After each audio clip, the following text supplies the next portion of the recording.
परम कांडी ब्राह्मण, काशी की बात। सब कुछ भगवान की कृपा से भोजन भजन चल रहा, एक ही कमी, संतान नहीं। क्या किया जाए? भगवान शंकर की प्रार्थना की, तपस्या की, भगवान शंकर प्रकट भये। मांगो क्या चाहते हो? ब्राह्मण देवता मुस्कुराकर बोले, सरकार और तो सब आपकी कृपा है, संतान नहीं है, बेटा चाहिए बेटा। शंकर जी बोले, पुत्र चाहते हो, कुपुत्र चाहते हो या सुपुत्र? तो ब्राह्मण हंस करके बोले, अंतर बताओ। बोले, कुपुत्र बहुत दिनों तक जीवित रहेगा लेकिन दुख देगा, सुपुत्र मांगोगे तो कम जीवित रहेगा लेकिन सुख देगा। ब्राह्मण ने मन में विचार किया, कुछ दिन ही सही सुख से बीतना चाहिए, महाराज हमें सुपुत्र चाहिए। भगवान शंकर ने कहा, तथास्तु, जाओ, तुम्हारे घर पर बेटा होगा, पर सुनो, केवल 5 साल जीवित रहेगा। ब्राह्मण ने सोचा, जो होगा देखा जाएगा। भगवान शंकर का आशीर्वाद पाया और भगवान की कृपा से इनके घर पर बेटा हो गया। तो दुख भी है और सुख भी। सुख इस बात का कोई संतान नहीं बेटा हो गया, दुख इस बात का कि 5 साल तक ही है, फिर मर जाएगा। इसी टेंशन में धीरे धीरे कब 4 साल बीत गए पता नहीं चला। जब 1 साल आयु के बचे शेष, तो कोई कार्य करे विशेष, ऐसा मन में विचार करके आचार्य ब्राह्मण संतों के पास गए। क्यों? हर समस्या का समाधान संतों के पास होता है। संतों के पास गए, महाराज बेटा है, दिया हुआ वरदानी है, लेकिन एक ही दिक्कत है, 5 साल की आयु है और 4 साल हो गए, 1 साल बचे हैं, कोई उपाय बताओ जिससे आयु बढ़ जाए। महात्माओं ने कहा, भाई एक ही उपाय, कोई सिद्धिप्रद महात्मा अगर आशीर्वाद दे दे तो आयु बढ़ सकती। महाराज वो कहाँ मिलेंगे? अब वो ढूंढने से तो मिलते नहीं, वो तो पता नहीं किस भेष में रहेंगे, महात्माओं की पहचान थोड़ी है। तो संतों ने कहा, एक काम करो, जो मिले उसी को प्रणाम कराओ। फिर क्या?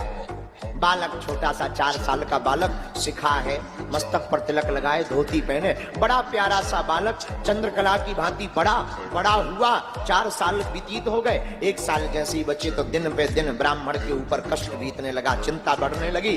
और ब्राह्मण देवता ने हाथ पकड़ा और तीर्थाटन के लिए ले आए बाहर, तीर्थों में घूमने लगे। अब जो महात्मा देखे सोई बालक दंडवत लेट जाए, प्रणाम करे, छोटा सा बालक दंडवत प्रणाम करवे, सोई महात्मा आशीर्वाद दे दें, जय हो। इतना प्रणाम किया, साल बीत गई, प्रणाम करते करते आयु के 4 दिन शेष बचे। अब तो बालक का पिता और चिंता में, कि 4 दिन का मेहमान है बालक, बार बार लाड़ दुलार करें। गंगा जी के किनारे झोपड़ी बना कर रहे थे, अब कोई दिखे सो प्रणाम करो, प्रणाम। 4 दिन की जगह 3 दिन बचे। जब 3 दिन शेष बचे तो सप्त ऋषि वहां से निकले। किस्मत की बात, सप्त ऋषि जैसे ही निकले तो तुरंत वह बालक जाकर के सप्त ऋषियों के सामने दंडवत प्रणाम करके लेट गया। नन्हे से बालक का यह स्वभाव देखकर मुनियों ने कह दिया, जाओ चिरंजीवी हो, चिरंजीवी हो। जहां इतना कहा सोई उस बालक का पिता ब्राह्मण रोने लगा, फबक फबक कर। क्या बात, क्यों रो रहे हो? कुछ गड़बड़ है? बालक की तबीयत ठीक है? महाराज हम तो ठीक है, बालक भी स्वस्थ है। आपने वचन दे दिया कि जाओ चिरंजीवी हो, पर ये बालक ज्यादा दिन का मेहमान नहीं है, 3 दिन का मेहमान। तुम्हें कैसे पता?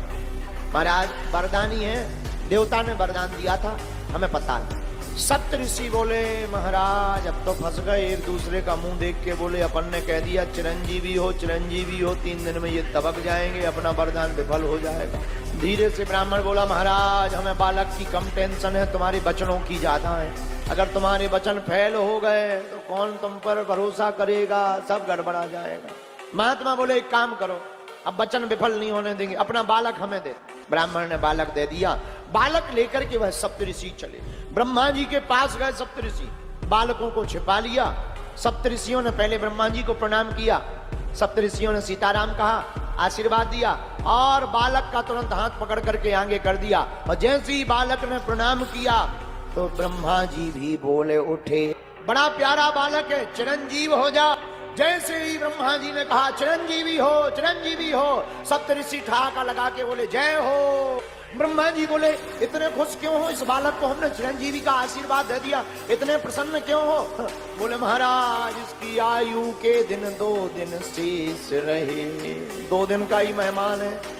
हम भी आशीर्वाद दे गए थे चिरंजीवी हो, हम फंस गए, हम तुम्हारे पास ले आए, अब तुमने भी कह दिया चिरंजीवी। अब तुम्हारी बात अगर मिथ्या होगी तो हमारी भी हो जाएगी, लोग हमसे पूछेंगे तो हम बता देंगे ब्रह्मा जी फेल हो गए, तो हम कहाँ गए? ब्रह्मा जी बोले, ये तो हम पे आफत पड़ गई। अब सप्तऋषि बोले आप अपनी बलाएं निकालो, कोई उपाय निकालो। क्या उपाय है? ब्रह्मा जी बोले अब इस बालक को बचाने का एक ही उपाय है। क्या? भगवान शंकर वही इसके भाग्य के लिखे को मिटा सकते हैं। सप्तऋषि बोले अब चलो। शिवलोक गए, ब्रह्मा जी को देखकर शंकर जी खुश हो गए। ब्रह्मा जी ने प्रणाम किया, सप्तऋषियों ने प्रणाम किया और ब्रह्मा जी ने हाथ पकड़कर बालक को भी सामने दंडवत प्रणाम करने के लिए लिटा दिया। और जैसे ही लिटा दिया, भगवान शंकर ने कहा चिरंजीवी हो, चिरंजीवी हो, चिरंजीवी हो। ब्रह्मा जी बोले जय हो। सप्तऋषि पीछे से बोले और जय हो। शंकर जी बोले मामला क्या है? तो ब्रह्मा जी बोले महाराज जिस बालक को आपने अभी आशीर्वाद दिया चिरंजीवी हो, आयु का एक दिन शेष है। शंकर जी बोले किसका बालक? शंकर जी ने गौर से देखा, अरे ये तो हमारे ही वरदान का दिया हुआ है। सप्तऋषि बोले फिर तो और मुबारकबाद, आपका बेटा है, आपका ही आशीर्वाद है, फिर तो पकड़ो, अमानत संभालो, छोड़ दो। यानी छोड़ दिया। सप्तऋषि ब्रह्मा जी चले गए। भगवान शंकर ने उपदेश देकर के बालक को उपाय बताया, बिल्वपत्र चढ़ाओ, मंत्र का जाप करो।